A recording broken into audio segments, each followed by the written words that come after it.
ಕಳಲೆ ಕರ್ನಾಟಕದ ಮೈಸೂರು ಜಿಲ್ಲೆಯ ನಂಜನಗೂಡು ತಾಲ್ಲೂಕಿನಲ್ಲಿರುವ ಒಂದು ಸುಂದರ ಹಳ್ಳಿ. ಇದು ಐತಿಹಾಸಿಕ ಮತ್ತು ಧಾರ್ಮಿಕ ಮಹತ್ವ ಹೊಂದಿರುವ ಪ್ರದೇಶವಾಗಿದೆ.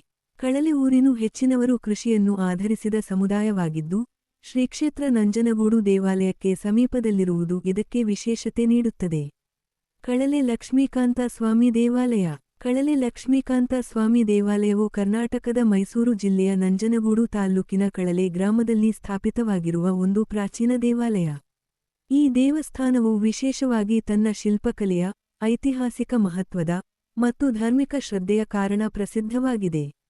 ದೇವಾಲಯದ ಐತಿಹಾಸಿಕ ಸ್ಥಭೂಮಿ. ಕಳಲೆ ದೇವಾಲಯವು ಮೈಸೂರು ಒಡೆಯರ್ ರಾಜವಂಶದ ಕಾಲದಲ್ಲಿ ನಿರ್ಮಾಣಗೊಂಡಿದ್ದು, ಮೈಸೂರು ಸಾಮ್ರಾಜ್ಯದ ಅರಸುಗಳು ಈ ದೇವಾಲಯಕ್ಕೆ ವಿಶೇಷ ಭಕ್ತಿಯನ್ನು ಹೊಂದಿದ್ದರು.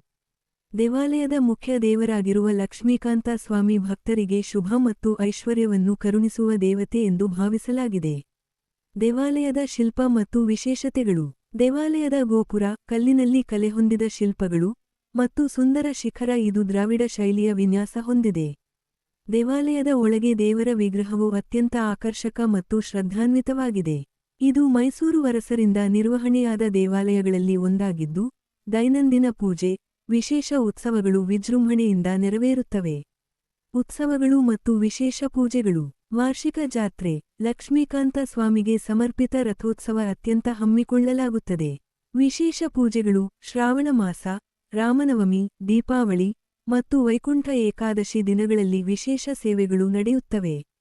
ನಿಜವಾದ ಆಕರ್ಷಣೆ. ಈ ದೇವಾಲಯವು ಒಂದು ಶಾಂತಿ ತುಂಬಿದ ಸ್ಥಳವಾಗಿದ್ದು, ಭಕ್ತರಿಗಾಗಿ ಪರಿಪೂರ್ಣ ಧಾರ್ಮಿಕ ವಾತಾವರಣವನ್ನು ಒದಗಿಸುತ್ತದೆ.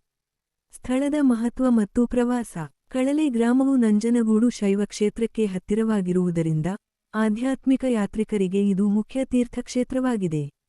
ಇದು ಮೈಸೂರಿನಿಂದ ಸುಲಭವಾಗಿ ಪ್ರವಾಸ ಮಾಡಬಹುದಾದ ಸ್ಥಳವಾಗಿದ್ದು, ಪ್ರವಾಸಿಗರು ಇಲ್ಲಿಗೆ ಭೇಟಿ ನೀಡಿ ದೇವಾಲಯದ ದರ್ಶನ ಪಡೆಯಬಹುದು. ಈ ದೇವಸ್ಥಾನದಲ್ಲಿ ವಾರ್ಷಿಕ ಜಾತ್ರೆ ಮತ್ತು ಉತ್ಸವಗಳು ನಡೆಯುತ್ತವೆ.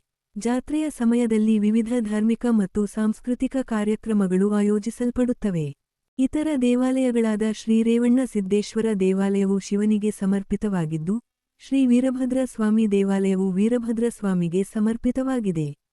ಶಂಕರೇಶ್ವರ ದೇವಾಲಯವೂ ಕೂಡ ಭಕ್ತರಿಗೆ ಆಧ್ಯಾತ್ಮಿಕ ಶಾಂತಿಯನ್ನು ನೀಡುತ್ತದೆ.